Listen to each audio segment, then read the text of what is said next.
À moins que la signification et la valeur de la mort et de la résurrection de Christ ne soient connues, et la vérité de notre identification par la foi avec elle, l'une de deux choses terribles arrivera. Ou bien ce sera une histoire analogue à celle qui nous est décrite dans le chapitre 7 des Romains, une histoire de lutte, d'aspiration et de défaite, une crainte de s'appuyer sur la foi en Christ, en même temps qu'un désappointement profond de la vie chrétienne vécue, qui conduit de plus en plus près du désespoir et de la détresse.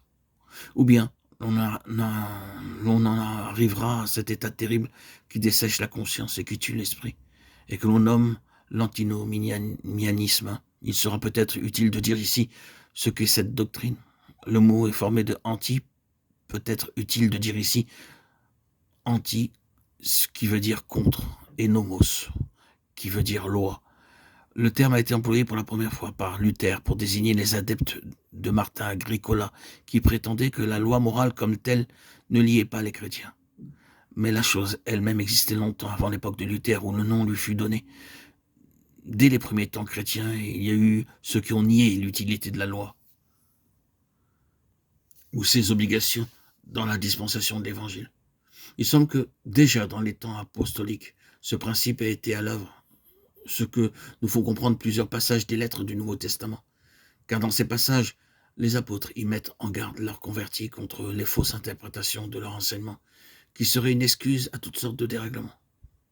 À ceux qui, dans un esprit de contradiction, désobéissent à la vérité et obéissent à l'injustice.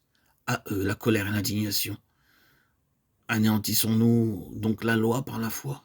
Non, certes. Au contraire, nous confirmons la loi. Romains 3, 8 et 31. Que dirons-nous donc?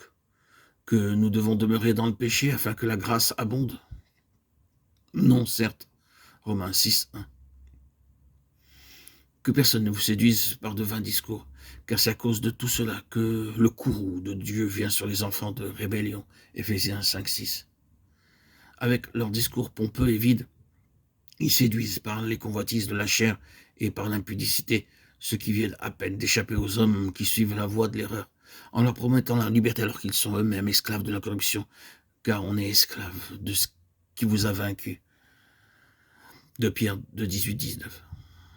Il y a au cœur de cette doctrine une fausse interprétation de la doctrine de la justification par la foi. Quelques-uns ont même enseigné dans le passé que puisqu'ils sont spirituels, leur nature ne pouvait plus être corrompue, quelle que soit leur conduite morale, ou bien qu'une personne élue ne péchait plus, alors même qu'elle commettrait des actes mauvais en eux-mêmes. Certes, personne ne soutiendrait délibérément une telle doctrine, mais le principe peut cependant opérer. La justification par la foi, avoir la fidélité et la plénitude de la perfection en Christ, la persévérance finale, c'est-à-dire lorsque l'on est en grâce, tout est toujours en grâce.